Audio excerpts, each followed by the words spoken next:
Prezados pais e responsáveis, boa noite. É com muita alegria que nós damos início aos nossos trabalhos em 2021, com uma palestra tão inspiradora que trata das relações familiares. Eu, professora Rosaura, diretora do Colégio Positivo Ângelo Sampaio e Colégio Positivo Batel, juntamente com meu colega, professor Júlio Inafuco, diretor do Colégio Positivo Júnior, estaremos aqui recepcionando as famílias de todas as unidades do Colégio Positivo. Vou citá-las aqui e peço licença para ler, pois somos muitas hoje. E eu agradeço a participação de todos vocês. Sejam todos bem-vindos e aproveitem a palestra. Professor Júlio. Boa noite, prezadas famílias, prezados pais e responsáveis, toda a equipe que proporcionou este evento para iniciarmos o ano letivo com muita inspiração, com muita emoção. O nosso palestrante já foi chamado de guru pelo portal UOL e fenômeno da internet pelo jornal O Globo. Já trabalhou na Rede Globo e coordenou equipes de inovação no sul do Brasil. Palestrou para os maiores eventos e empresas do país e em palcos de Portugal e Inglaterra, além de ser 5 vezes palestrante do TEDx, a maior conferência de ideias do mundo. Seus vídeos já alcançaram 500 milhões de visualizações na internet e sua palestra foi a mais bem avaliada por 2 anos no maior evento de marketing digital da América Latina. É autor do best-seller O Papai é Pop, com mais de 300 mil cópias vendidas no Brasil, Portugal, Espanha, Inglaterra e Estados Unidos, e chamado por revistas portuguesas de O Pai Mais Cool do Brasil. Participa do projeto literário Letters to My Young Self, que já contou com a participação de Paul McCartney e Jamie Oliver. O nosso palestrante tem mais de 5 milhões de fãs nas redes sociais, e vamos ter aí mais algumas centenas daqui a pouco. Esteve entre os maiores influenciadores de 2020 na categoria Comportamento do prêmio iBest e venceu o prêmio Influenciadores 2020. Em 2021, o Papai é Pop vai para os cinemas com a interpretação de Lázaro Ramos e Paola Oliveira. O nosso palestrante é Marcos Pianjas. Marcos, obrigado pelos momentos que você terá conosco, pelas ideias, pelos conceitos, por tantas articulações, por tantas mensagens que você nos proporcionará. Agradeço em nome do Grupo Positivo, do Colégio Positivo, dos colégios que integram o nosso grupo, por este momento tão especial. Boa palestra, bom proveito, prezadas famílias e responsáveis e pais. Muito obrigado, professor Júlio. Eu agradeço novamente suas palavras. A gente esteve junto na semana passada fazendo a positivação aí para alguns professores, para todos os professores do grupo. Obrigado, professora Rosaura, também. Agradeço seu carinho, suas palavras doces.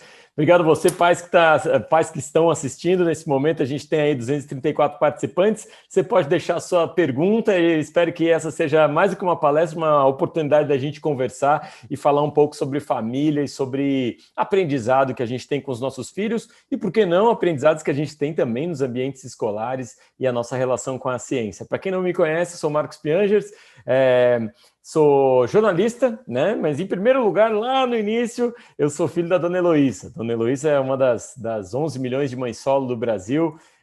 Lamentavelmente, como eu sempre digo, o Brasil é um país que naturalizou o abandono e, infelizmente, a gente tem esse problemaço para lidar, né? Sempre digo que todo pai que abandona uma família, todo homem que abandona seu filho, ele, de alguma forma, está participando da pior forma, deixando a pior herança, né? E eu me lembro de crescer com essa falta, com esse buraco no peito, com essa necessidade de ter um pai, enxergar o que é ser homem, enxergar o que é construir uma família, o que é ser um marido, o que é ser de fato um pai, o que é exercer esse papel de cuidador, coisa que nós homens não somos incentivados e nem educados muitas vezes a ter.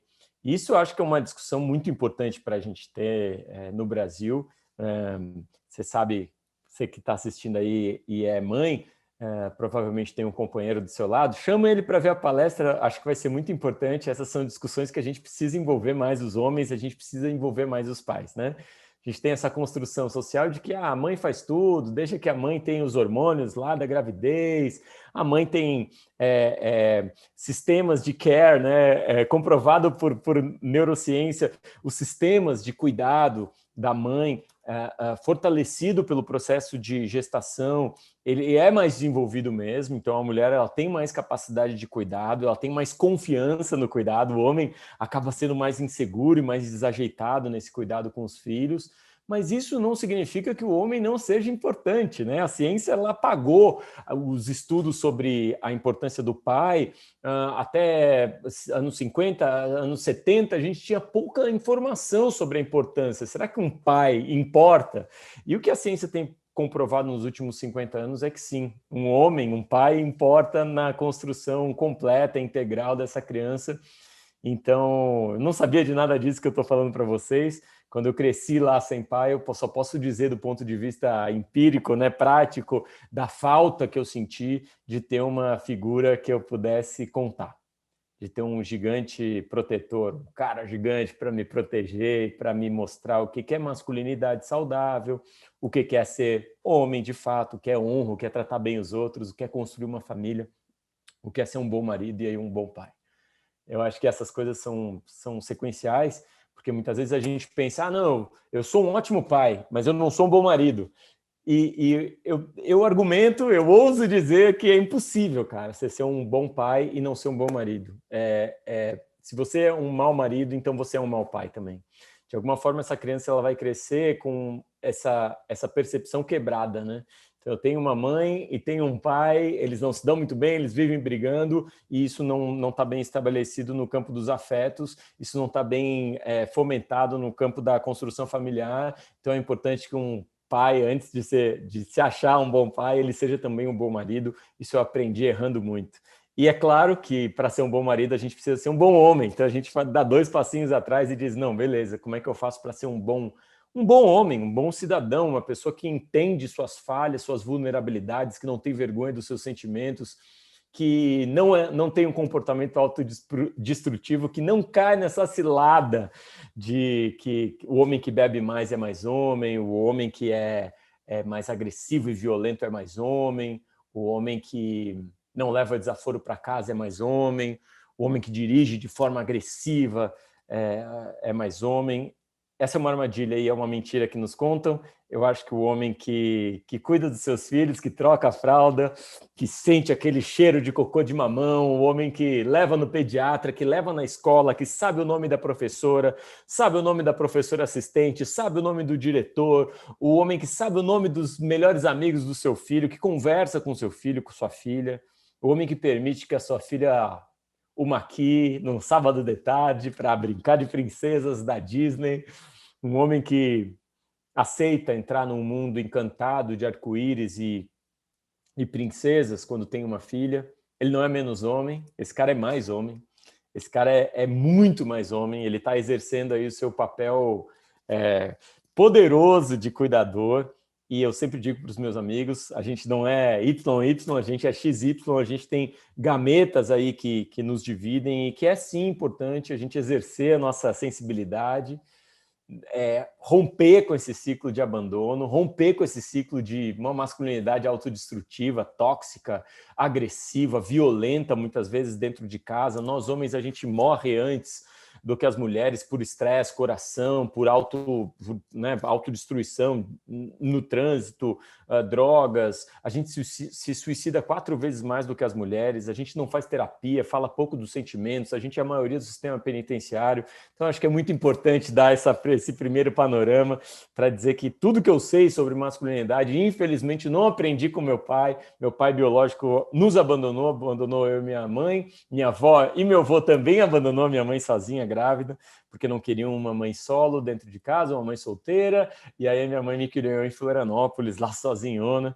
Eu vi tudo que ela passou, todos os problemas educacionais, e se hoje eu, com a minha esposa, Ana Emília, a gente está quase 20 anos juntos, e tem 2 meninas, 2 filhas, a Anitta e a Aurora, e se a gente conseguiu construir essa família, não se enganem, não foi por caminhos fáceis, foram caminhos muito difíceis e de muito erro, especialmente da minha parte, por justamente não ter inspiração, não ter referência, achar que ser homem era uma outra coisa, era ser autodestrutivo, agressivo, desrespeitoso, muitas vezes violento, achava que homem, o único papel dentro da família era pagar as contas, e aí a gente pode também, depois dessa conversa, discutir um pouquinho isso, né? Eu acho que a mulher já está no mercado de trabalho há algum tempo, no Brasil as estatísticas mostram que as mães já são responsáveis por 49%, 50% dos lares, então a gente não tem mais essa muleta de dizer, poxa, os homens que sustentam a casa e que pagam a conta, muitas mães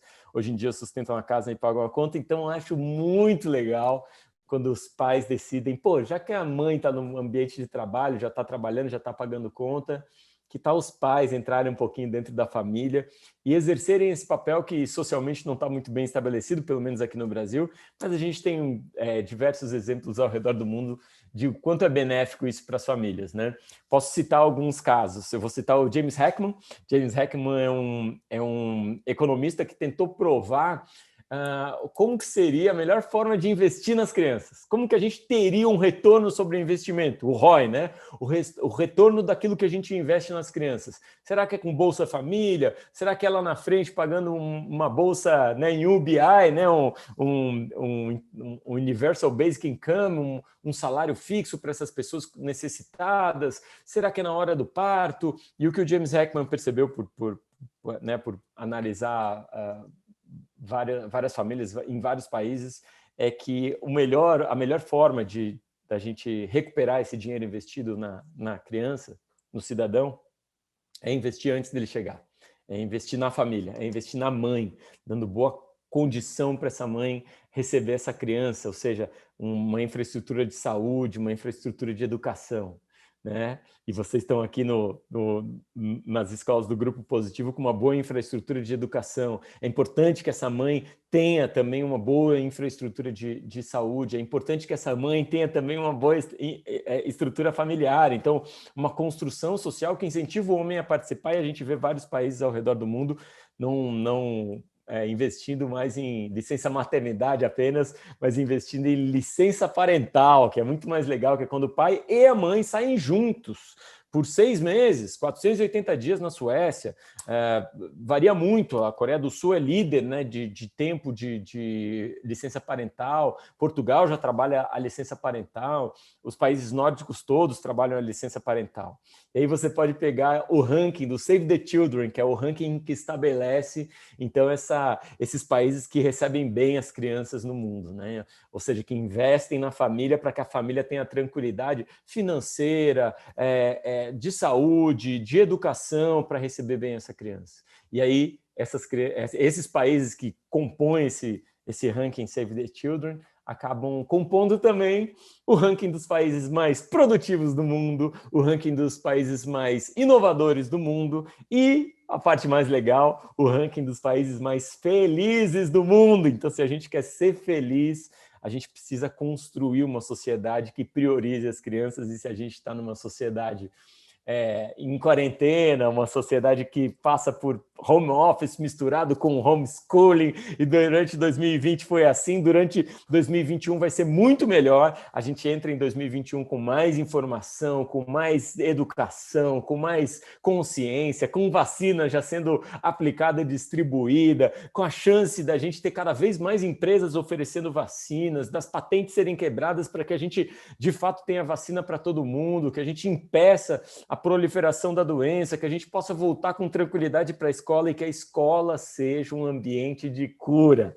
Eu acredito nisso, papais. Eu acredito que a escola pode ser um ambiente de cura. Pianges, você é muito romântico, você acredita muito no mundo perfeito. Não, eu acredito muito na força do ser humano. Eu acredito que eu e você, a gente faz coisas incríveis. A gente fez coisas incríveis. A gente, não eu e você, mas nós, seres humanos, a gente desenvolveu uma vacina em menos de um ano, rapidamente, trocando informação, celebrando a ciência. A gente chegou na possibilidade de entrar 2021 com mais esperança. E eu, sem dúvida, tenho esperança. E tenho, inclusive, a esperança de que essa pandemia tenha nos apresentado duas oportunidades. Primeiro, a oportunidade do sistema educacional se perceber importante. O sistema educacional perceber que pode ser, nesse momento de volta às aulas, um momento de cura mesmo. As crianças querem brincar, querem se enxergar, querem ver os amigos, querem interagir. E talvez a escola seja esse ambiente perfeito para que as crianças, exercitando, claro, aprendizado técnico, matemática, geografia, mas mais do que isso, brincar e arte, possam expressar o que elas estão sentindo, suas angústias, seus problemas.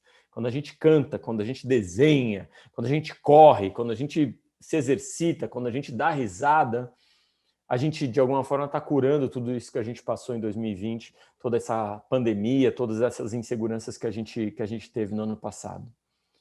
E o outro fator que eu acho que é importante e que talvez a pandemia tenha nos oportunizado é você, papai, você, mamãe, está valorizando um pouquinho mais a instituição de ensino.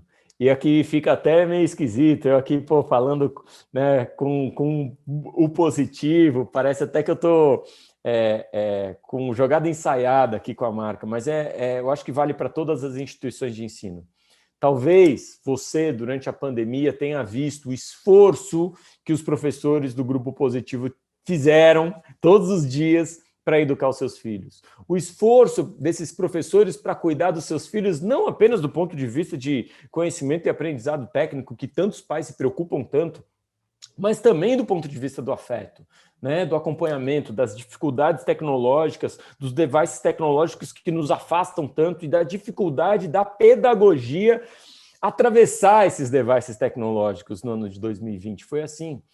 E talvez alguns pais, eu espero que você que está assistindo tenha sentido isso, perceberam a importância, e mais do que a importância, a pedagogia e o carinho que os professores têm com os nossos filhos.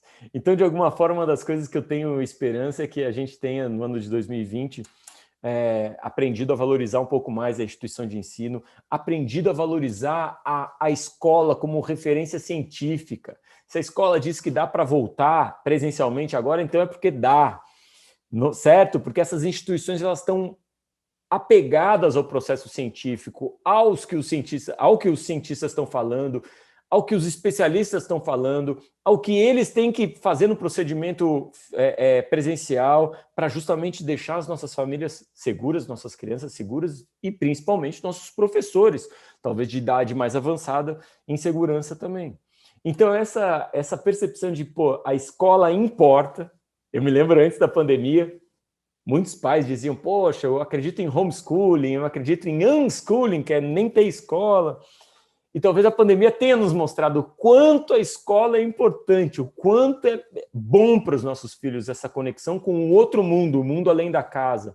O professor como figura de afeto e de aprendizado além do pai e além da mãe. Talvez a pandemia tenha nos mostrado isso, o quanto é importante a instituição de ensino, o quanto é importante que a gente respeite a instituição de ensino e o quanto é importante que a gente entenda que o professor tem pedagogia que às vezes a gente não tem, né? Às vezes a gente tem a impaciência de educar os nossos filhos e, meu filho não consegue aprender, e na minha época a matemática era de outro jeito, e aqui em casa não foi diferente, a gente passou por essas discussões poxa, era assim que eu aprendia, não é mais assim que vocês aprendem. Como é que faz para a gente estar afinado com as pedagogias mais modernas, respeitando a escola, ouvindo o professor, se envolvendo na escola e valorizando essa pedagogia que está estabelecida aí pela instituição. Então, acho que tem algumas coisas boas aí para a gente olhar no meio desse caos, dessa bagunça, e eu gostaria de mostrar algumas pesquisas, algumas coisas que a gente tem estudado. Se você não conhece meu livro chama O Papai é Pop, vou mostrar aqui para vocês a minha apresentação. O Papai é Pop é um livro que foi lançado em 2015, que fala da minha relação com as minhas duas filhas, a Anitta e a Aurora. A Anitta tem 16 anos, vai fazer 16 anos esse ano, e a Aurora vai fazer 9 anos esse ano, então uma tem 8, outra tem 15, a gente está exatamente nessa situação, né? Um dos cartoons que eu acho mais interessantes são esses. É esse cartoon aqui, um cartoon que eu encontrei na biblioteca da minha avó. Quando ela me mostrou, eu pensei, uau, como isso é atual, e parece atual até hoje, né? A gente vê os pais dizendo que os professores e os alunos são os culpados, os alunos dizendo que os pais e os alunos são os culpados, e os pais dizendo, né, os professores dizendo que os pais e os alunos são os culpados, ou seja, a gente está sempre botando a culpa nos outros e dizendo, não, os culpados são eles que não conseguem entregar uma escola de qualidade, um sistema educacional de qualidade, os nossos filhos não estão aprendendo por causa da escola, dos professores, não é os pais, não é os próprios alunos, são os jovens que não têm interesse. Essas aqui são as minhas duas filhas, a Anitta e a Aurora, e eu sei que às vezes a gente cai nesse erro aí de achar, pô, realmente, os jovens hoje em dia, eles estão muito desinteressados e desengajados, e o problema é o jovem, né? O problema sempre foi o jovem. Quando eu e você, a gente era jovem, a gente era o problema, sei lá, 50 anos antes, 100 anos antes, o jovem era o problema, 500 anos antes, o jovem era o problema. Alguns escritos de Sócrates dizem que tem uma frase que eu adoro, não sei se eu tenho aqui essa frase agora, mas ele fala mais ou menos isso. 2.300 anos atrás, Sócrates disse alguma coisa assim: os jovens de hoje em dia adoram o luxo, tiranizam seus professores, tratam mal os mais velhos, comem de forma atrapalhada, horrível e tal. Então você começa a perceber que 300 anos antes de Cristo já tinha gente dizendo que o jovem era o problema. Então me parece, a gente não deveria cair nessa cilada de achar que o adolescente, que o jovem é o problema. A gente tem que entender que esse momento da adolescência é um momento que eles estão se entendendo, né? Aflorando a sua personalidade, buscando entender quem eles são através dos seus pares, através dos jovens como eles. Então, eles vão emular comportamentos como os outros jovens ali na fase dos 13, 14, 15, 16 anos. Eles vão demonstrar uma personalidade que muitas vezes vai ser antagonista ao dos pais, porque esse é um período para antagonizar os pais, para dizer assim, poxa, quem eu sou? Tudo que eu conhecia até agora era o pai e a mãe. Então, para eu descobrir quem eu sou, eu tenho que negar isso. Então, eu não gosto do que meu pai gosta, eu não gosto do que a minha mãe gosta. Isso acontece muito na adolescência. Eu, obviamente, fui um adolescente ingrato, dizendo que a minha mãe não tinha dinheiro para nada, não tinha tempo para cuidar de mim e assim por diante. Hoje eu entendo o quanto eu errei na minha ingratidão, tento correr atrás do prejuízo, ligando bastante para a mãe, falando muito eu te amo, homenageando ela com o livro, homenageando ela com o filme, né? Papai é Pop está indo para as telas do cinema esse ano, e acho que tudo é uma grande homenagem que eu entrego, que eu dou para minha mãe, Dona Heloísa, que no ano passado passou por um tratamento oncológico, mas já está boa.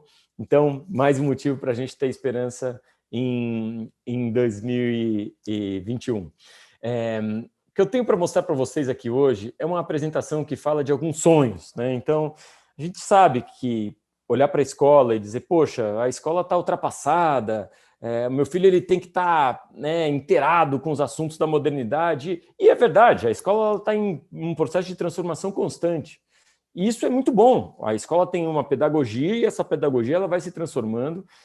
É mentira dizer que as crianças aprendem hoje como a gente aprendia, né? Minhas filhas estão aprendendo igual eu aprendi e igual a minha mãe aprendeu. Claro que isso frustra os pais, mas a pedagogia, se você estudar a pedagogia mais moderna, você vai entender que isso está se transformando constantemente, esses essas formas de passar conhecimento, elas estão sendo transformadas no laboratório, trabalho em equipe, percepção ao ar livre, o entendimento de múltiplas inteligências, né? Robótica, programação, habilidades tecnológicas, não preciso nem dizer que isso é uma necessidade e que isso vem acontecendo em algumas escolas, certamente no grupo positivo. O que a gente sabe por estudar o mundo todo, eu tenho um grupo de estudos que entrevistou mais de 600 pessoas ao redor do mundo, 6 países diferentes, é que essas são as habilidades do futuro, essas são as habilidades que hoje as empresas mais esperam e com mais dificuldade encontram nos seus trabalhadores. Ou seja, são habilidades muito demandadas, mas pouco encontradas. Pesquisa da PwC de 2017, pesquisa do Fórum Econômico Mundial desse ano, Anderson Horowitz lançou em 2019 uma pesquisa profunda sobre o futuro do trabalho, e todas elas estão apontando, poxa, tem que ter criatividade, tem que ter autogestão, tem que ter conhecimento tecnológico e tem que ter inteligência emocional. A boa notícia é que todo mundo aqui já foi criança e a gente já teve tudo isso. Em algum momento da nossa vida, eu e você, a gente foi criança, e isso é ótimo para a gente ser pai e conseguir se colocar de novo naquela posição. As crianças, elas são pequenos cientistas, elas têm o dobro de sinapses do que os adultos. Muitos dos atalhos mentais que a gente tem, eles ainda não têm, então eles estão criando. Estatisticamente, eles são mais criativos do que a gente. George Lenz é um profissional que trabalhou no RH da NASA, contratando astronautas e engenheiros, e ele desenvolveu um teste para contratar pessoas inovadoras. E aí ele percebeu que esse teste era muito simples e poderia ser aplicado em crianças de 5 anos de idade, e aplicou. E ele percebeu que aos 5 anos de idade as crianças têm 98% de índice do que ele chamava de criatividade inovadora, né? De capacidade de ter um pensamento divergente, de apresentar várias soluções para o mesmo problema.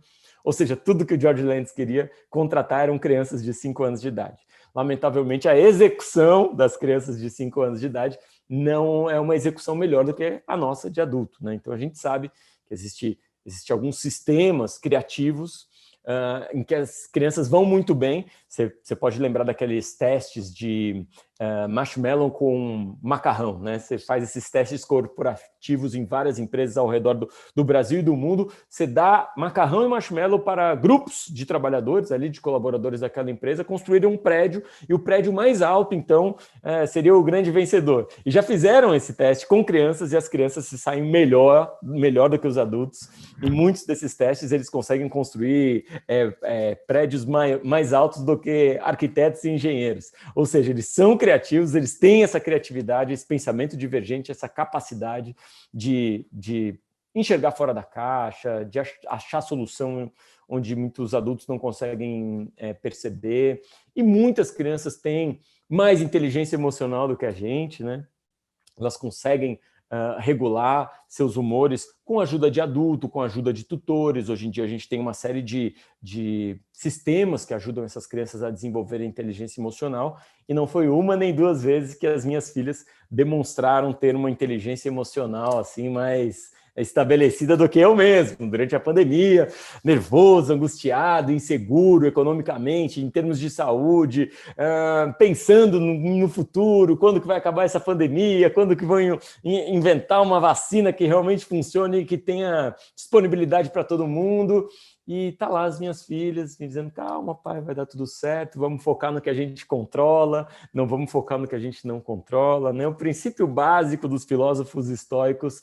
Então, ali as crianças nos explicando isso, que o que importa de verdade na vida não é essa angústia, essa preocupação com o que a gente não controla, mas é transformar o que a gente controla, a nossa casa, as nossas decisões, a forma como a gente responde ao que nos acontece, controlar isso e lidar com isso de uma forma cada vez mais madura. Isso é inteligência emocional. É entender que a gente tem uma série de emoções aqui dentro, uma série de sentimentos bagunçados muitas vezes, porque a gente não consegue dar nome. Se você puder pegar um papel e escrever o nome desses sentimentos, dizer: ó, agora eu estou sentindo a felicidade de estar aqui palestrando, mas também um pouco de angústia para ver se eu realmente estou no tempo certo, um pouco de insegurança e preocupação, se eu estou sendo claro com vocês, se está todo mundo entendendo e achando interessante o que eu estou falando. Então, isso é uma forma da gente elaborar e colocar em palavras, né, em nomes, aquilo que a gente está sentindo. E, normalmente, a gente não está sentindo uma coisa, a gente está sentindo várias coisas ao mesmo tempo. Isso é inteligência emocional, quando você consegue nomear o que você sente e quando você consegue responder para o exterior de forma madura aquilo que você está sentindo. Em geral, a gente não sente o que acontece com a gente sente o que a gente acha que está acontecendo com a gente parte de uma série de presunções e se acha injustiçado e começa a colocar a culpa em tudo. A minha mãe, que não tinha dinheiro para nada, e eu nasci nessa cidade ruim, ou o problema é o professor do meu filho que eu não ensino a ele, ou o problema é essa pandemia, o problema é meu chefe. E isso é uma forma imatura da gente responder a tudo que a gente está sentindo. Uma forma muito mais madura é a gente analisar o que a gente está sentindo, lidar com essas emoções e entender o que a gente controla, trabalhar aqui dentro desse espectro daquilo que a gente controla. É muito mais maduro e muito melhor para a nossa relação não só com as pessoas que estão ao nosso redor, mas uma resposta para o mundo. No meu site eu tenho uma pesquisa que eu fiz com mais de 2.500 famílias e perguntei para eles qual é o maior drama, maior dor que você sente. E quase 70% diz que é não ter tempo com os filhos. Então vamos lá, vamos falar de tempo um pouquinho. Primeira coisa, você não é o único. Você não é o único que está sem tempo. Eu sei que toda vez que eu estou falando com pais, a maior angústia do nosso tempo, da nossa era, é realmente a gente não ter tempo. E a parte mais engraçada disso é que grandes pensadores, filósofos, economistas do passado, você vai ler o que o Keynes falou, prevendo 2020, o que o John Stuart Mills falou, prevendo a vida em 2020, o que o Henry Ford, o cara que inventou o carro, previa para 2020, 2021, ele que experimentou jornadas de trabalho reduzidas. Todos esses caras do passado, século XIX, eles estavam imaginando que a gente em 2020, 2021 teria muito tempo livre. Esse era o papo, de que o nosso maior problema seria o que fazer com o nosso tempo livre. O que a gente faria com o nosso tempo livre? E, lamentavelmente, a gente chegou aqui em 2021 sem tempo para rigorosamente nada. A gente dorme mal, se alimenta mal, não consegue ter lazer direito, está com a cabeça sempre em outro lugar, está sempre sendo interrompido, escola e home office se misturando durante a quarentena.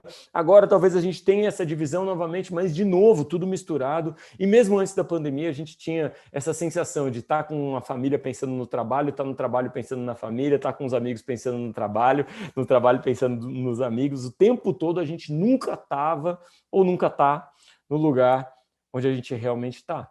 Isso não é um problema seu, isso é um problema moderno, né? Existem várias pessoas estudando isso, eu posso mostrar para vocês alguns desses estudos. Entre eles, tem esse livro, Social Acceleration, né? O Hartmut Rosa é um professor alemão, e ele fala sobre isso, sobre como primeiro a transformação, a aceleração tecnológica acontece, depois essa aceleração muda o nosso estilo de vida, e aí, consequentemente, a gente entra nessa roda, e é uma roda que a gente não consegue parar, porque quanto mais aplicativo tem, agora tem um novo aplicativo, já passou TikTok, e era Snapchat, e agora tem o Clubhouse, e você tem que estar o tempo todo inteirado, e a tecnologia ela não para, e cada vez ela apresenta novas soluções para problemas que a gente não tinha, né? O futurista Kevin Kelly falava que a tecnologia ela apresentava 52% de coisas boas e 48% de novos problemas. Então a gente está sempre ali, né, com um pouquinho de solução, mas também um pouquinho de problema.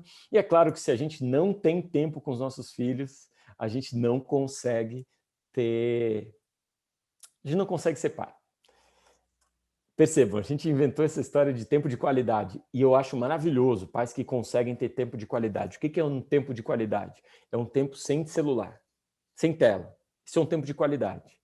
Se você considera um tempo de qualidade em que você está olhando mensagem no WhatsApp, respondendo e-mail, é um pouco contraditório, porque a gente sabe que a tela ela é fantástica para aproximar quem está longe, mas ela é terrível, porque ela separa quem está perto. E quantas vezes nossos filhos estão dizendo, olha pai, e a gente está dizendo, não, eu estou te olhando, filho, mas eles percebem que a gente não está olhando, eles percebem que a gente está olhando para o celular, ou que a gente está só esperando eles pararem de nos chamar para a gente voltar para o celular, porque o celular é a coisa importante. Então, o que eu gosto de dizer, especialmente nessa época de confusão, home office, crianças dentro de casa, é que as crianças elas não são essas pessoas que estão interrompendo o trabalho importante. As crianças são o trabalho importante. Não tem nada mais importante na sua vida do que criar bem o seu filho. Então, tempo de qualidade é tempo sem interrupção, sem notificação, sem celular tremendo, sem barulhinho, interrompendo a conversa, o almoço, o jantar. Sem ninguém olhando televisão, é gente olhando para a gente, vendo o que a gente está comendo e interagindo de fato. Tempo de qualidade também é conquistado quando a gente tem tempo de quantidade. Então é muito importante que primeiro a gente conheça os nossos filhos, que a gente desenvolva com eles alguma intimidade, porque não adianta nada a gente dizer que tem tempo de qualidade se a gente tem só 2 minutinhos por semana, por mês com os nossos filhos. O tempo de qualidade com os nossos amigos, ele se desenvolve através de muita conversa, de muita interação. E esse tempo de qualidade, então, ele só vai ser resultado de um tempo de quantidade, da quantidade de tempo que a gente dedica para os nossos filhos de forma atenta, de forma realmente atenta, né? A definição de rapport, de conexão entre uma pessoa e outra é 1, atenção mútua total. 2, uma sincronia não verbal. Olha que maravilha isso. E 3, uma sensação de bem-estar. Isso acontece quando a gente brinca, né? Quando a gente está brincando com os nossos filhos, interagindo de forma atenta e afetuosa com os nossos filhos, isso acontece de fato. E então a gente precisa de um pouquinho mais de tempo de quantidade, atento, focado, sem interrupção e sem tela, para que a gente possa então desenvolver essa intimidade e uma resposta oferecendo para eles a nossa paternidade mais personalizada, né? O que a gente sabe por experimento é que pais omissos, né, existem. Quando a gente não tem tempo, a gente acaba delegando para outras pessoas. Eu não sei onde eu errei com você, meu filho. E aí o filho está na cela do lado. Eu estou aqui, pai. Não sei se vocês estão vendo aí o cartoon. Acho que estão, né? Acho que está todo mundo vendo o cartoon. E tem pais permissivos demais. Então, poxa, já que eu não tenho muito tempo, então eu vou dizer só sim para o meu filho. Vou deixar ele ficar no videogame, vou deixar ele ficar, né, fazendo o que ele tem para fazer. Filho, você pode nos ajudar aqui com o dever de casa? O próprio pai faz o dever de casa do filho. Então, pais são permissivos demais. E, é claro, um pai que não tem muito tempo também, ele tem uma inclinação a responder de forma abrupta, né, para o seu filho. Não tem muito tempo, então eu chego lá e eu quero resolver o assunto, né? Quantas vezes a gente chega lá e diz, o que aconteceu? A mãe fala, né? Eu vou contar para o teu pai, quando ele chegar tu vai ver. E aí o pai chega e ele só quer resolver, e aí muitas vezes resolve de forma agressiva e de forma violenta, e a gente sabe que a resposta violenta ela vai causar marcas no filho, na criança, e essa criança ela vai tentar descontar essa violência, essa agressividade em alguma outra coisa, num coleguinha, num irmãozinho, em alguma outra pessoa ou coisa, ela vai tentar colocar para fora essa violência que ela recebeu e ela vai entender que esse é o padrão, isso é ser adulto, vai crescer uma criança insegura. O que a gente sabe é isso, pais autoritários demais criam filhos ansiosos, que nunca sabem se estão fazendo a coisa certa, pais omissos criam filhos extremamente carentes, porque estão sempre procurando o amor do pai. Pais muito permissivos têm filhos mimados, que não respeitam o entorno, não respeitam as regras, não respeitam as leis, não respeitam os professores, as instituições, porque o pai é muito permissivo, então ensinou o filho que só o filho importa e não ensinou a importância dos limites, do respeito pelos outros. E o que a gente sabe é que pais presentes, em geral, eles criam filhos autônomos, filhos que a gente chama de filhos bem-sucedidos, né? O que são filhos bem-sucedidos? Não necessariamente filhos que ganham um monte de dinheiro. O que a gente chama de filho bem-sucedido é autoestima elevada, menor probabilidade de comportamento antissocial, bom desempenho escolar e uma visão otimista da vida. Essa foi uma pesquisa com mais de 1.400 alunos de escola pública e privada em Curitiba, pela Universidade Federal do Paraná. E percebeu que os pais presentes são, então, aí o sonho de todo mundo que quer um filho bem-sucedido, um filho com autoestima elevada, um filho que realmente tenha um impacto positivo no mundo. E eu acho que é isso que todo mundo aqui quer, né? Eu acredito que um pai presente muda tudo, eu acredito que uma mãe presente muda tudo, mas quando eu digo um pai presente é porque é importante o pai se enxergar como cuidador. Um pai que participa, ele melhora a vida da mãe, porque a mãe tem que trabalhar menos dentro de casa, tem que trabalhar menos com os filhos, porque o pai está dividindo todas as questões. Um pai presente, ele muda a vida dos filhos, porque esse filho ele cresce com mais estrutura, com mais referência. E um pai presente, ele muda a própria vida. Eu acredito muito nisso. ele tem um comportamento, então, menos autocentrado, menos autodestrutivo, muito mais equilibrado, muito mais humilde nesse esforço de estar o tempo todo aprendendo, porque ninguém é grande demais que não possa aprender, ninguém é pequeno demais que não possa ensinar. E esse é um pai que realmente muda tudo. Eu acho que se a gente quer falar em uma transformação no Brasil, a gente tem que falar sobre a importância do pai dentro da família, de um pai que não abandona, de um pai que não é agressivo, de um pai que não é omisso e não é permissivo demais. Um pai que entende sua função de cuidador e que pode transformar a criação, a composição desse filho a partir dessa sua atuação. E é claro, não preciso nem dizer, eu estou aqui só incentivando os homens a aprenderem com as mães. As mães, elas já fazem isso há muito tempo e a minha mãe me ensinou a ser mais cuidador, a ser mais atento, a ser menos agressivo, competitivo e responder de forma mais doce ao que me acontece. Mas muito importante citar a minha esposa, que me ensinou muito dessa minha relação, que fez uma coisa mágica, que é o poder do tó. O tó é uma palavrinha de 2 letras, você pega a criança, né? A mãe pega a criança e diz tó para o pai, tó que o filho também é seu, foi isso que a minha esposa fez, e me deu a chance então de participar, de trocar fralda e de buscar ser o herói que as minhas filhas acreditam que eu sou, né? Acho que a gente tem essa visão das crianças sempre nos olhando do ponto de vista de fã. As minhas filhas, elas me olhavam, elas bem pequenininhas me olhavam, papai é lindo, eu com essa cara aqui, elas me achavam lindo, né? E elas sempre me acharam um cara forte. Eu me lembro de levar minha filha Anitta na creche, lá em Porto Alegre, uma creche pequenininha chamada Tartaruguinha Verde, e eu deixava a Anitta lá, e a Gabriela, amiguinha da Anitta, vinha e dizia, você é o pai da Anitta, né? Meu pai é muito mais bonito que você. E ela ficava dizendo todo dia que o pai dela tinha um carro melhor e que o pai dela era mais bonito, mais forte, mais bem-sucedido do que eu. E eu, quando conheci o pai da Gabriela, percebi que o cara era baixinho, gordinho, tinha um Corsa.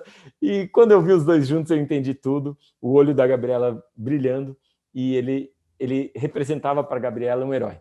E a minha busca é sempre por tentar, de alguma forma, ser para as minhas filhas o herói que a Gabriela via no pai dela, né? Ser para as minhas filhas o herói que talvez elas enxerguem em mim. Isso eu acho muito bonito, eu acho muito legal quando a gente se esforça para ser a nossa melhor versão, porque depois que chega um filho, é importante que a gente faça isso. Para terminar, eu queria mostrar um vídeo para vocês, e aí a gente pode começar uma conversa bem legal. Um vídeo da Aurora, quando ela estava aprendendo a falar, a gente botou um celular assim para gravar um vídeo de feliz aniversário para um amigo nosso. E aí eu botei o celular assim e ia gravar, e a Aurora ficava se colocando na frente do vídeo. E quando eu perguntei, tá, Aurora, então fala o que você quer falar, ela falou isso daqui. Espero que vocês gostem desse vídeo. Fala, por favor, silêncio. A Aurora vai dar o recado dela. Pode falar, Aurora. Oi, com meu recado. O que mais? Papai. Papai o quê? Meu herói. Papai meu herói. Meu herói.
Agora é com você. Muito obrigado, Grupo Positivo. Muito obrigado. Obrigado, professores. Obrigado, pais. Obrigado pelo carinho e pela atenção de vocês. E agora eu fico completamente à disposição para a gente conversar um pouquinho sobre esses desafios que a gente está vivendo e que vai viver em 2021. Marcos, que emocionante, né? E sempre quando a gente trata desses assuntos que refletem nossas emoções, a gente fica com o olho brilhando, né? É muito bom. Eu tenho aqui duas perguntas, são dois pais e as perguntas se completam. A senhora Andréia e o senhor Itamar. Então, a senhora Andréia, ela pergunta, olá, Marcos, como fazer com que as crianças absorvam pontos positivos dentro desta pandemia? E daí a segunda parte da pergunta dela, já eu vou juntar com a pergunta do seu Itamar. E você, poderia falar um pouquinho das crianças e do excesso de telas? E o senhor Itamar, ele revela. Boa noite, Marcos. A tecnologia é muito útil como ferramenta para o ensino. Porém, o tempo que as crianças ficam no mundo virtual é muito grande. E, às vezes, as atividades lúdicas, como esportes, pintura, desenho, ficam em segundo plano. Qual o seu conselho para buscar o equilíbrio entre o mundo virtual e o real, evitando os conflitos de pais e filhos?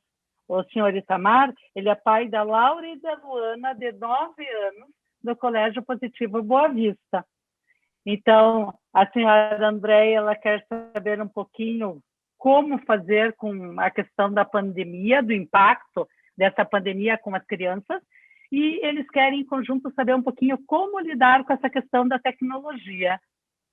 Olha, a questão da pandemia, eu acho que o grande problema foi o resultado das nossas crianças estarem mais expostas à tecnologia, né? Então, a gente tinha famílias que tinham a opção de, talvez, no final de semana, ir para um parque, para uma praia, encontrar os amigos talvez na serra, num campo, marcar com coleguinhas no próprio condomínio, e por conta da pandemia isso ficou limitado, restrito. O que aconteceu? A gente utiliza, então, devices tecnológicos para manter os nossos filhos sociabilizando, seja por meio de grupos de WhatsApp, reuniões de Zoom, que muitas crianças têm feito, encontros virtuais, festas de aniversário virtuais, que mais?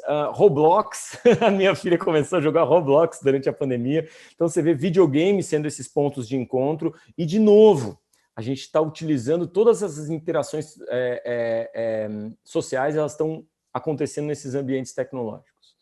E a gente precisa falar de tecnologia, né? Então, quando o Steve Jobs lançou o iPad, ele foi para o palco, mostrou o iPad para o mundo, todo mundo bateu palma e disse, pô, incrível. E veio lá o repórter do New York Times e perguntou, então, você falou que o iPad é maravilhoso, o que os seus filhos acham do iPad? E o Steve Jobs disse, meus filhos não usam iPad. Lá em casa a gente restringe tecnologia. Bill Gates disse, minhas filhas vão ter computador, mas antes disso elas vão ter livros. Sem livros é impossível escrever nossa história. Chris Anderson, um dos fundadores da revista Wired, uma das mais importantes de tecnologia. Hoje ele tem uma startup de drones. Ele diz, na minha casa a gente limita horários de uso tecnológico. Tem momentos do dia que ninguém usa, nem os adultos, nem as crianças.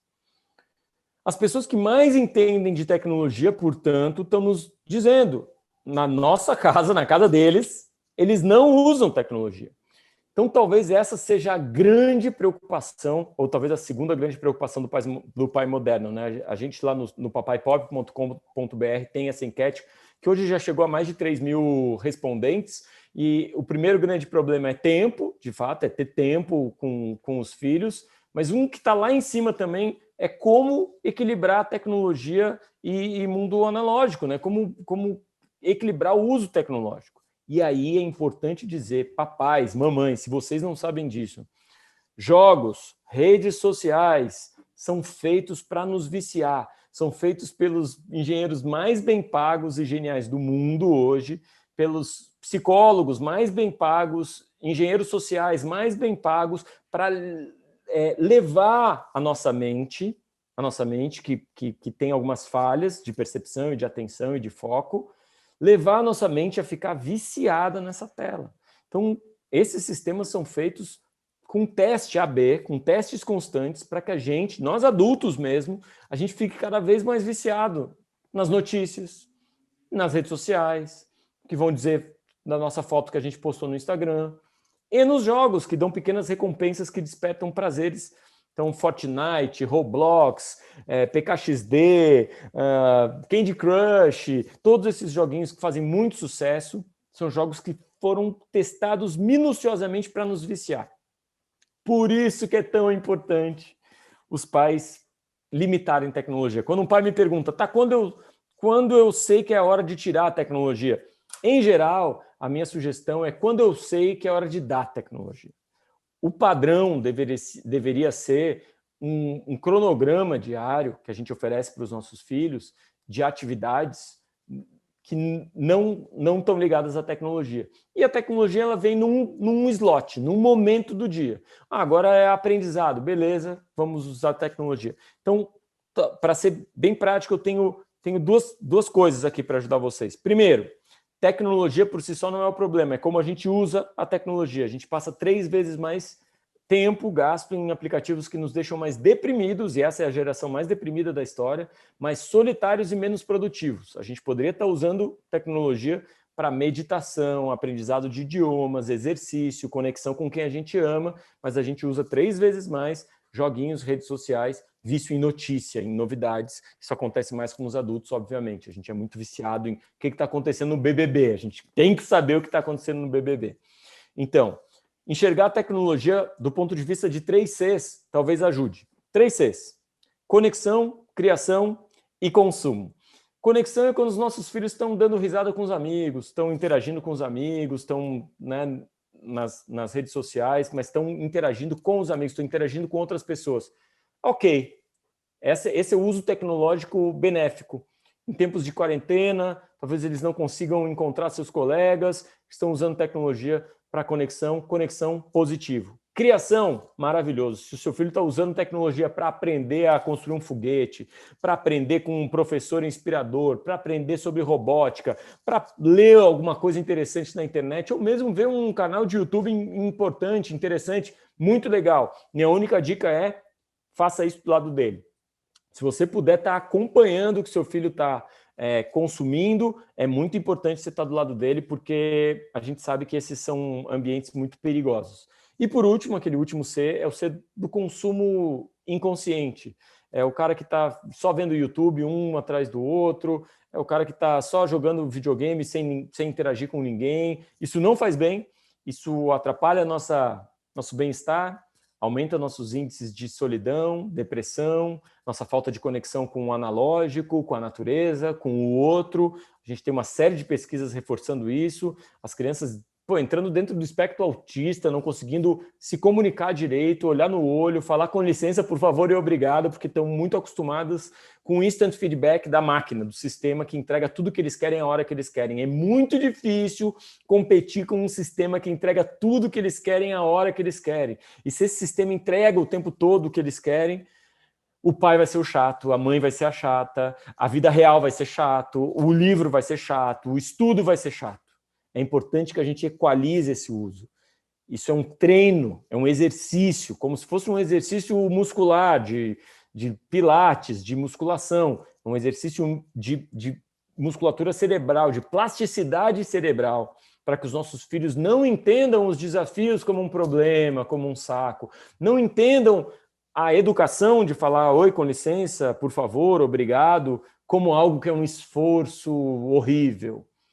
Essa é uma busca que tem que passar não só por pais, mas também por pedagogos, professores, instituições de ensino, mas também por regulamentação. A gente precisa limitar o uso desses sistemas feitos para viciar por lei. As crianças não poderiam estar expostas a pornografia, consumo, nessas redes sociais que dizem que é seguro e, na verdade, essas redes não são seguras e muitas vezes esses jogos que eles interagem também não são seguros.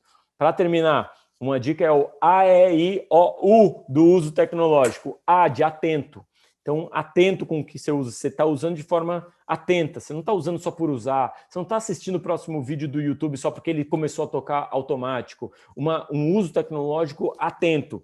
2, um uso tecnológico empático. Não gastar o seu tempo para fazer bullying ou para criar conflitos com outras pessoas no Twitter ou nas redes sociais. Você exercitar a empatia nesses ambientes digitais. É muito difícil porque a tela é fria, muitas vezes o anonimato é frio e as discussões se tornam muito mais agressivas. Isso vale para crianças, mas vale para adultos também. Então, A de atento, E de empático, I de informado. Você não acreditar em fake news, não acreditar na primeira coisa que apresentam para você.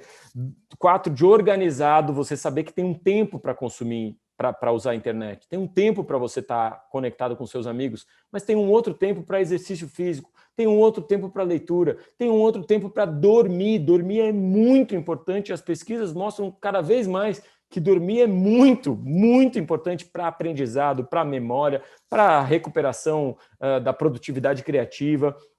E, por último, o U seria de útil.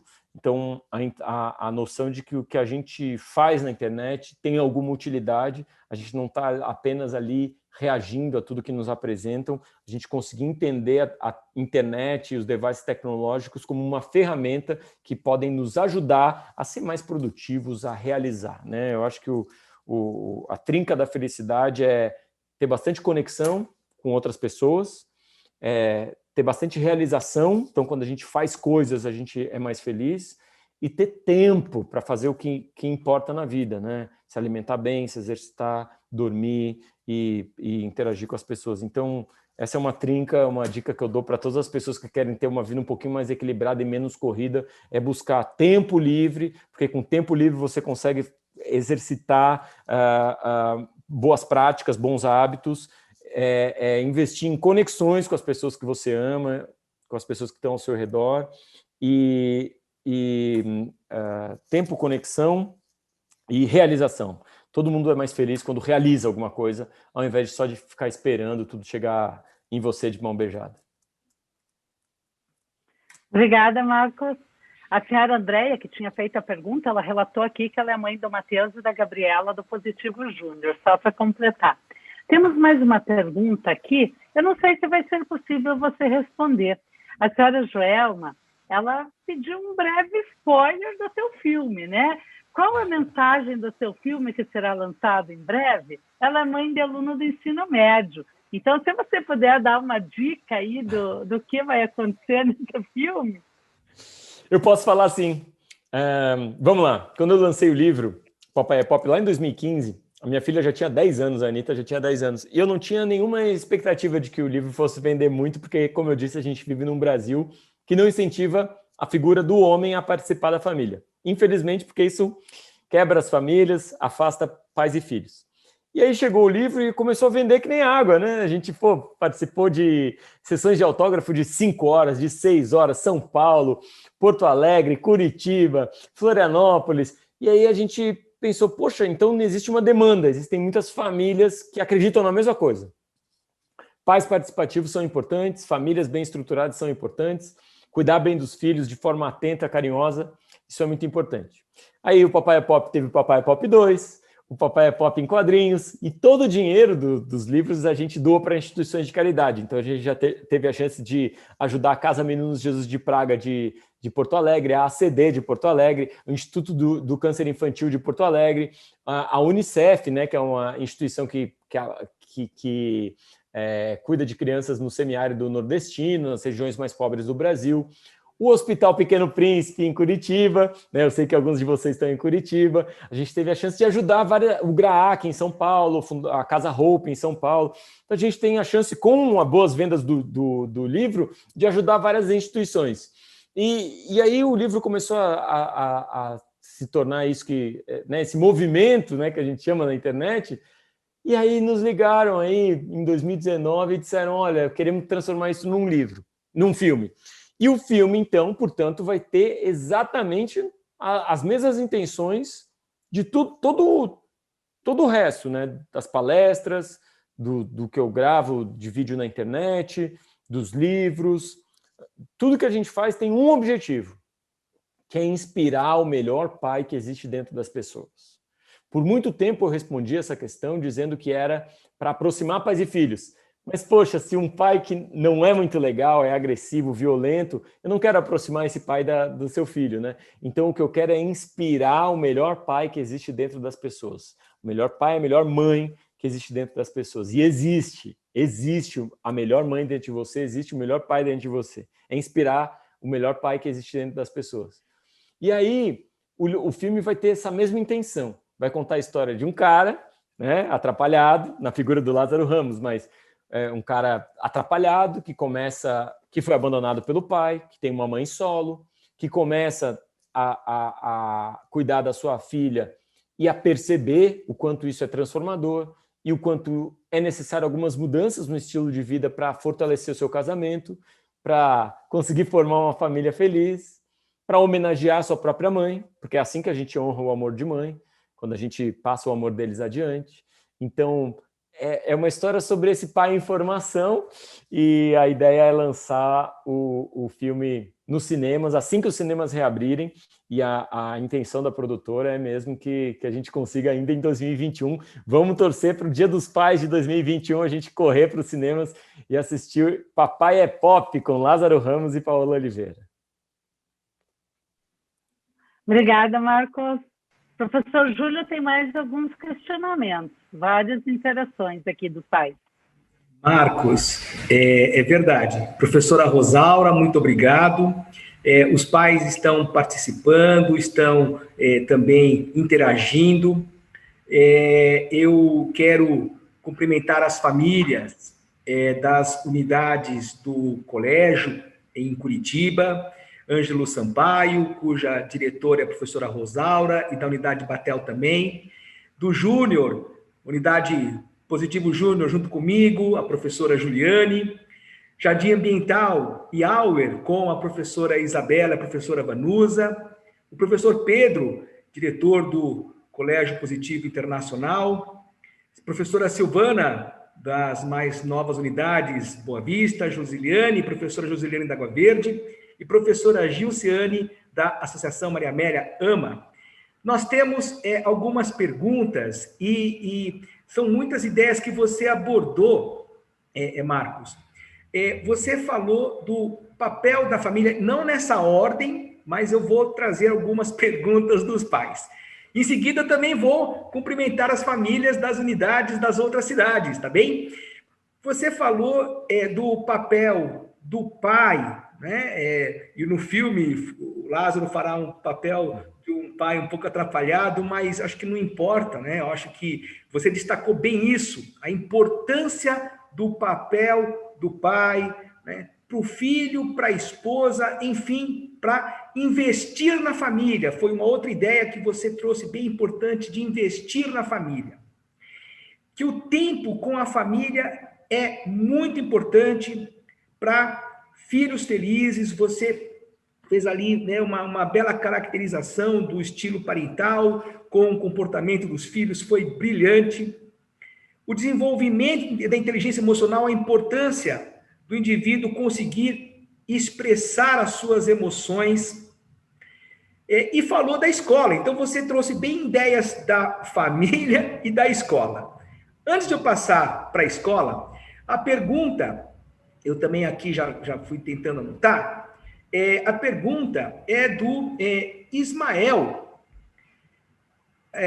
Desculpe, antes, a senhora, quero comentar aqui da senhora Priscila, que justamente é uma família da AMA e que relata que são pais separados, mas que nutrem esse amor pelo filho, e o pai, por morar em outra cidade, conta muito com a tecnologia. Então, ela agradece, interagiu, né? Nós reconhecemos que as mães que também assumem esse papel, não é verdade, Marcos? A gente brinca, né? Como é que é? É pai, né? A gente fala pai, né? Que é mãe e pai ao mesmo tempo, enfim.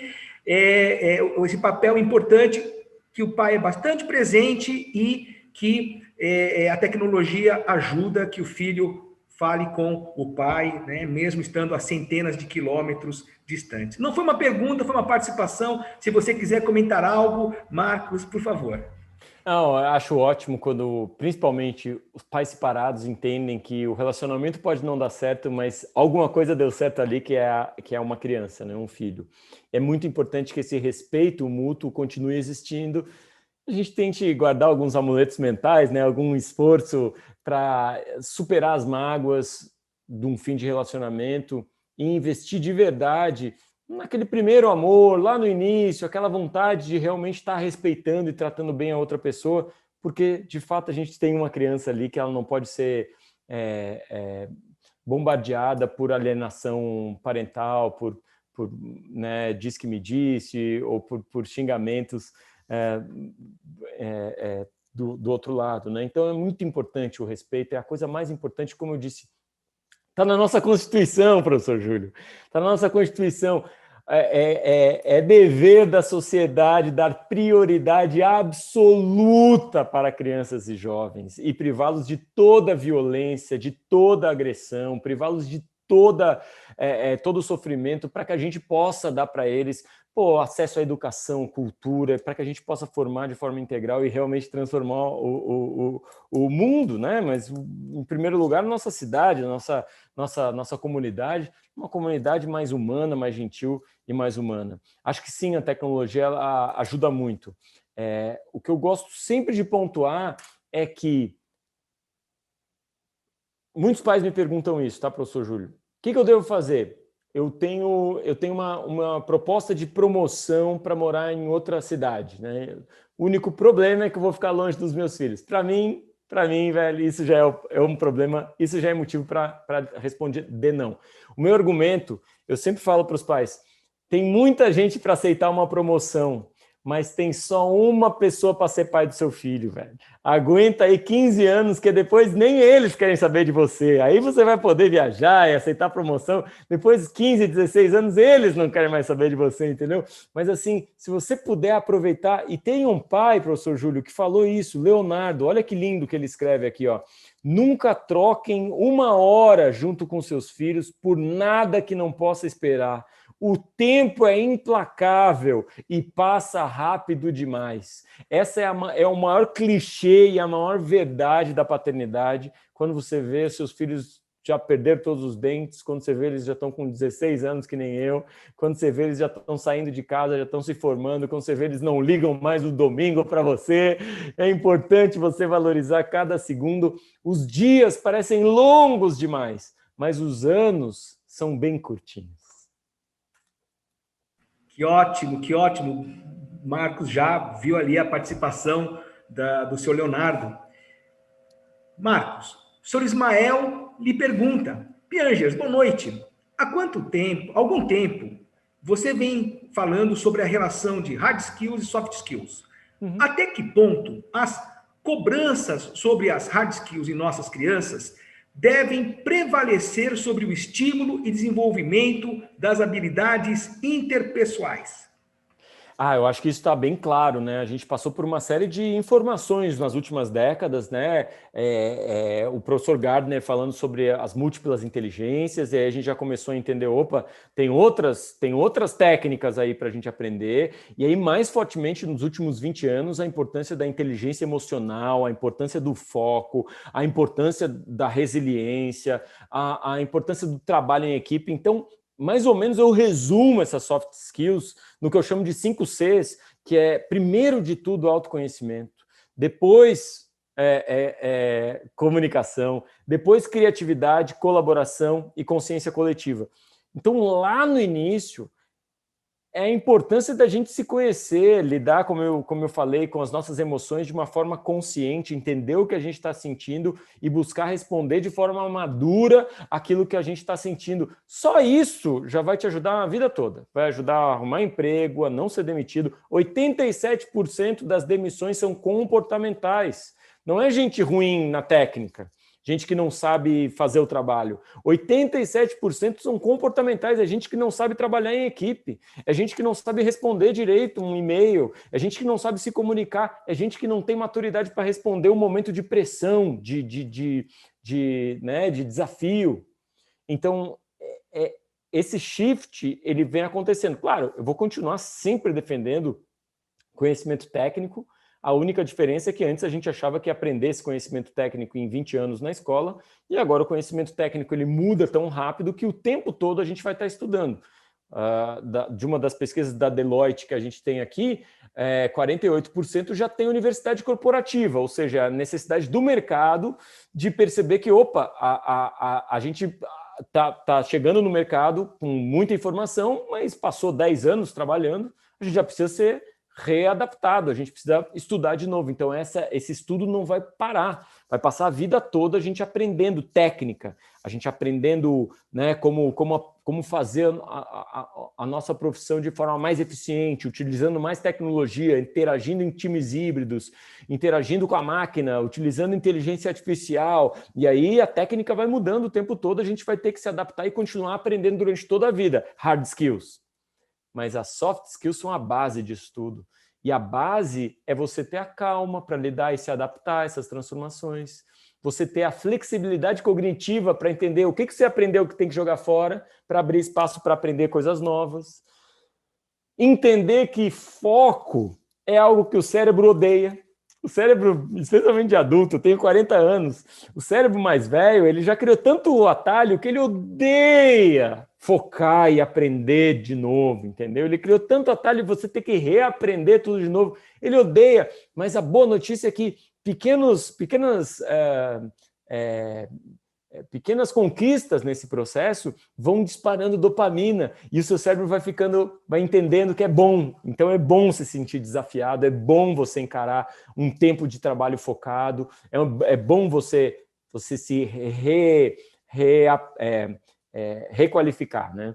Por mais difícil que seja do ponto de vista cerebral, da preguiça cerebral, é bom se requalificar, porque a gente vai estar aí continuando se mantendo aí relevante, né? Então, assim, eu acho que é uma área nova e, por isso, pouco valorizada, mas é muito importante a gente falar de inteligência emocional, de autoconhecimento, de comunicação, de criatividade, para crianças muito novas, para que elas possam desenvolver essas habilidades e isso seja meio a base desse aprendizado contínuo que vai ser o futuro dos nossos filhos. Muito legal, muito bacana. Marcos, nós temos uma pergunta de uma família de Santa Catarina.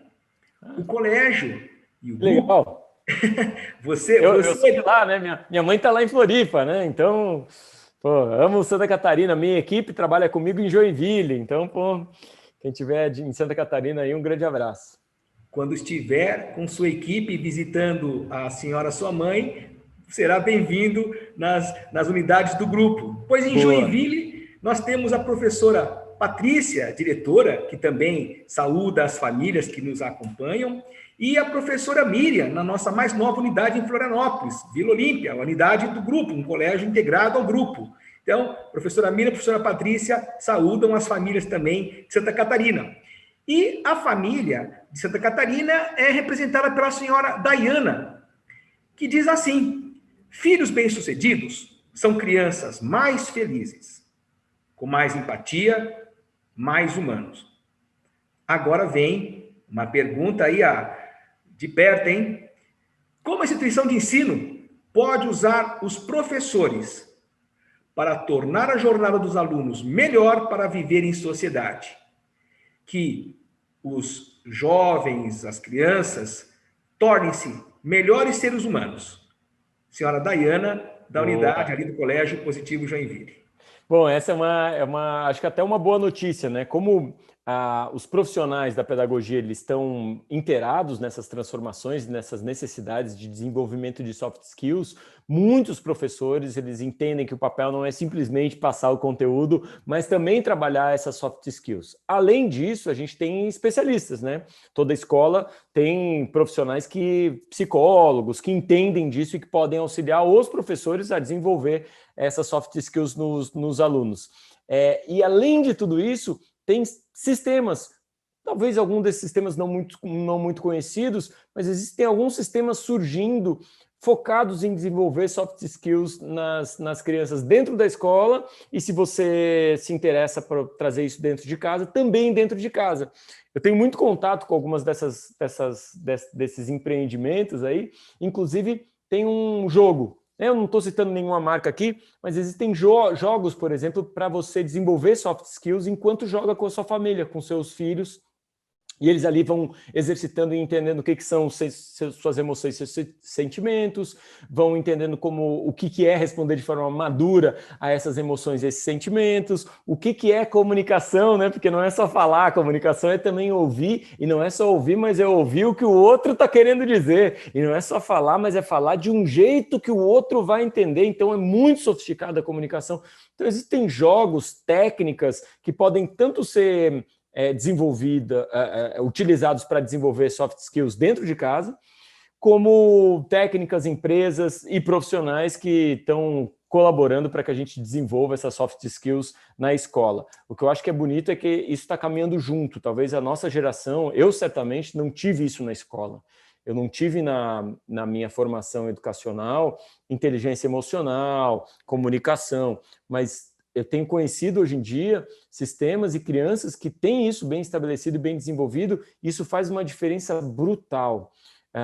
O pai ou a mãe, eu não me lembro quem falou, citou que realmente ser bem-sucedido é ser feliz. E ser feliz é sim realizar coisas importantes, né? Seja profissional, trabalho voluntário também é uma realização, formar uma família também é uma realização. Ser feliz é realizar coisas importantes, porque isso nos traz um bem, isso nos deixa com uma sensação de bem-estar elevado, e se conectar bem com as pessoas. Quantos adultos a gente conhece mal resolvidos, solitários, reclamam de todo mundo, não têm amigos, não cultivam suas relações, não perdoam o pai, não perdoam a mãe, o porco espinho mesmo, o cara que não quer, o inferno são os outros, né? O paraíso são os outros, o paraíso são os outros. A pesquisa mais longa sobre felicidade, uma pesquisa de Harvard, que começou em 1938, fala sobre isso, fala sobre como, no final da vida, as pessoas mais felizes são aquelas que têm mais conexões bem estabelecidas com familiares e com amigos. Então, isso é muito importante para a nossa felicidade, para a felicidade dos nossos filhos, que eles tenham muitas conexões e que eles tenham muitas realizações. Show, Marcos, que bacana. O pai, o seu Leonardo, ele concorda com você, Marcos. Sim, temos que ser a melhor referência pelos nossos filhos, para os nossos filhos. Incrível. Vou trazer um pouquinho aí da responsabilidade da escola, Marcos, e você vai poder aí debater. Eu tive a manifestação de uma colega, a professora de teatro. Ela disse que as atividades legal, né? As atividades culturais, elas, sem dúvida, também são uma forma de desenvolver essas habilidades, essa inteligência socioemocional. Já hoje, a educação tem realmente essa tendência, né? Hoje não apenas uma exigência, mas é uma demanda que nós temos por o indivíduo, por uma sociedade mais feliz, uma sociedade melhor. Então, muito bacana, foi a mãe...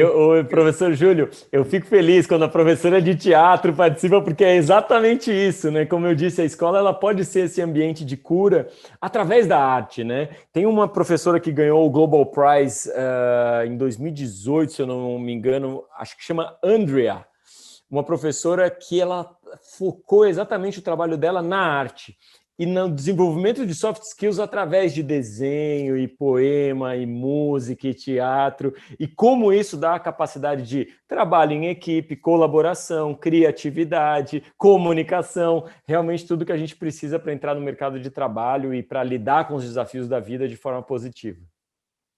Legal. Marcos, o nosso tempo está terminando, mas ainda nós temos uns assuntos para a gente abordar. Quero cumprimentar, em nome da professora Mariângela, diretora da unidade do Positivo na cidade de Ponta Grossa, meu xará Júlio, diretor da unidade de Londrina, No Colégio Semeador em Foz do Iguaçu, nós temos o Silvio e a Ana. E no Colégio Passo Certo, em Cascavel, a professora Lorena. Então, todas as famílias sintam-se cumprimentadas pelos diretores das suas unidades, dos colégios que integram o grupo positivo. Marcos, eu tinha anotado a escola como ambiente de cura, né? Mas antes eu também tinha notado que a pandemia ela acabou aproximando ainda mais a família, que pôde avaliar, pôde acompanhar, pôde participar do sistema de ensino, né, do método de ensino, e você já lhe ouvi mais de uma vez destacando a importância da escola como referência científica, não é? E que o uso da tecnologia, pelo AEIOU, né, deve trazer uma informação, não fake news. Então, quando você fala na escola como referência científica, né, o uso correto da tecnologia, o uso produtivo, vamos falar assim, para aprendizagem, também para o lazer, mas dentro de uma organização, então eu vejo realmente que você tem um olhar muito bacana sobre a escola, valoriza muito o trabalho dos professores. Sua mãe é professora, não é? Então, Minha mãe já deu aula, minha irmã é professora até hoje, minha sogra também já deu aula, então eu estou rodeado aí de professores. E você faz uma referência muito, muito prestigiosa, muito bacana, muito obrigado, né? Isso não é uma pergunta, é uma interação. Mas eu vou pedir para você, então, falar só um pouquinho de onde vem essa crença no ser humano. Você falou isso durante a sua, né, esse nosso encontro.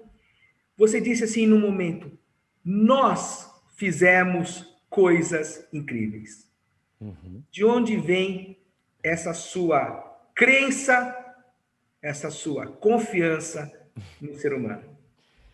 Professor Júlio, obrigado pela pergunta. Eu olho para trás, eu olho para os nossos melhores ancestrais, eu olho para os nossos grandes homens e grandes mulheres.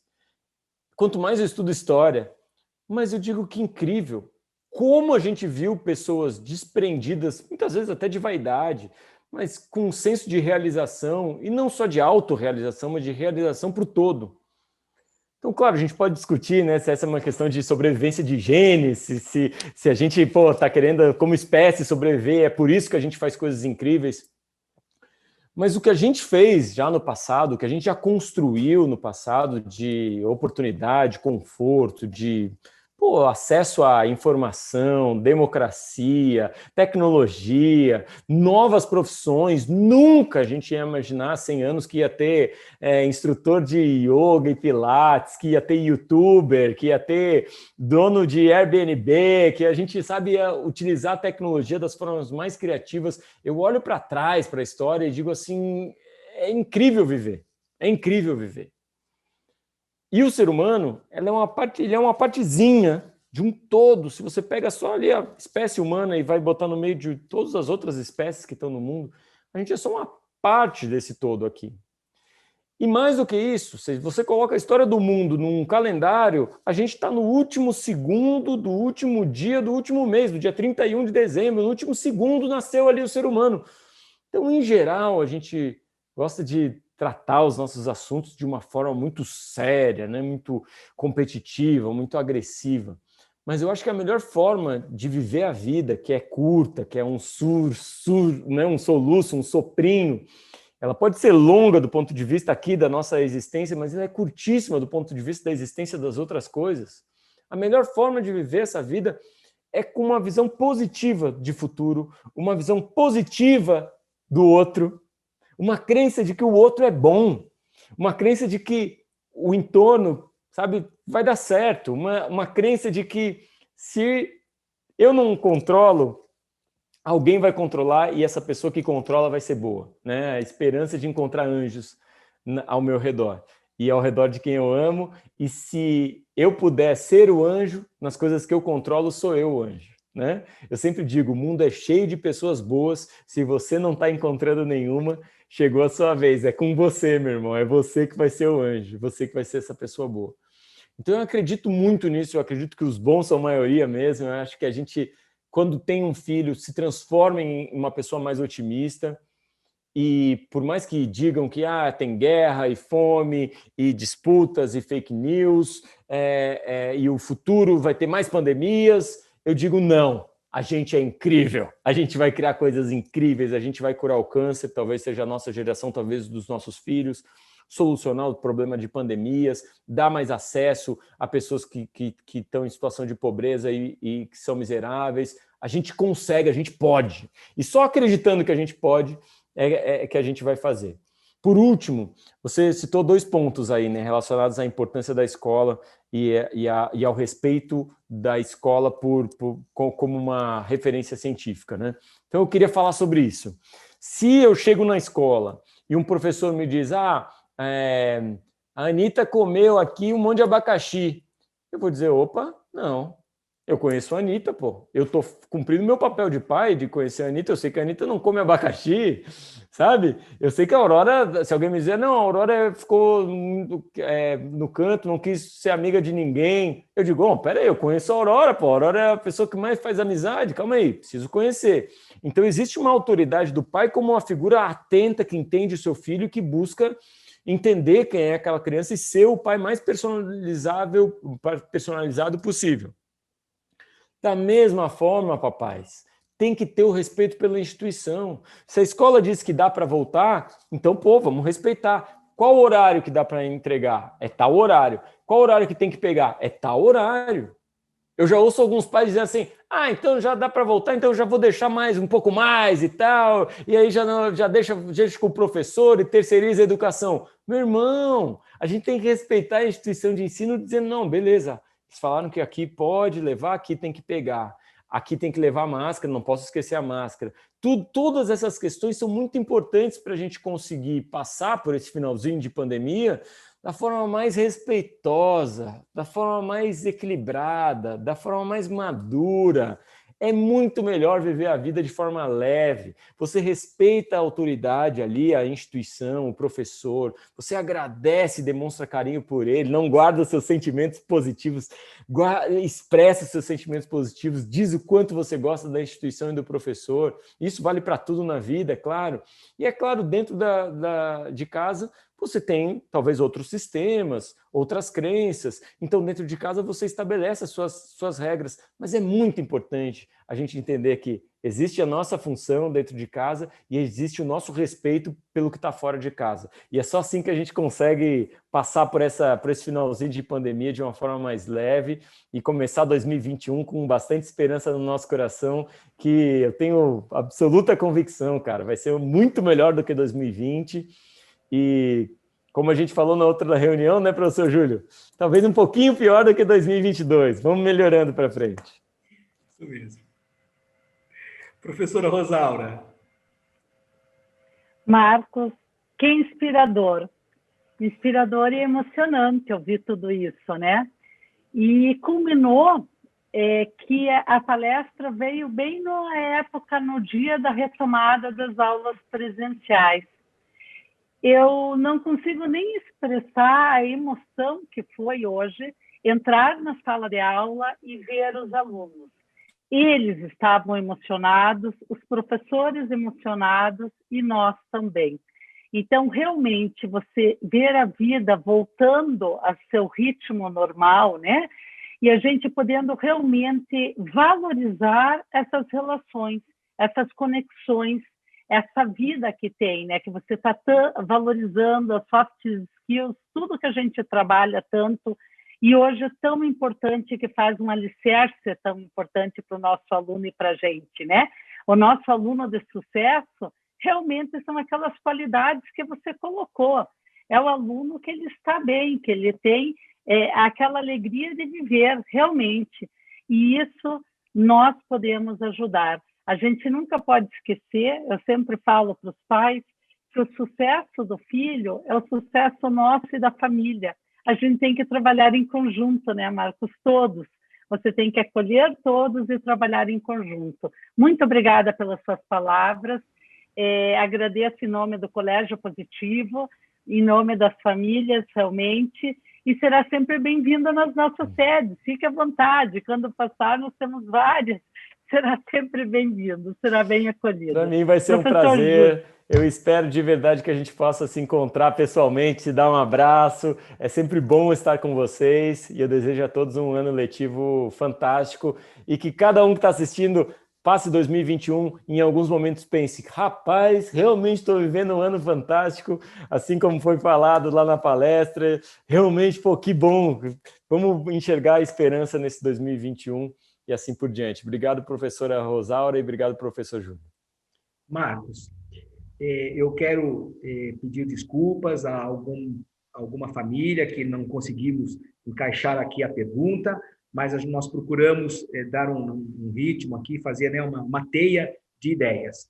Também quero agradecer a todas as famílias, os pais responsáveis presentes, né, que nos prestigiaram você, e ouvindo você dizer assim, eu acredito em você.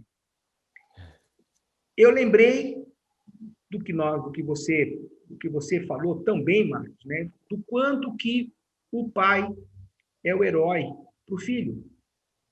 Então, o filho, ao seu modo, ele também diz, pai, você é o meu herói, eu acredito em você. E essa deve ser a nossa missão, né? Não desapontar os nossos filhos. Então, lhe agradeço demais, Marcos, passo-lhe a palavra, muito obrigado novamente, e em seguida, as suas palavras, nós encerraremos, então, esse nosso encontro. Muito obrigado e um excepcional 2021. Obrigado, eu que agradeço vocês. Até a próxima, tchau. Obrigado, Marcos. Obrigado, professora Rosaura. Obrigado, colegas diretores. Obrigado. Boa noite a todos.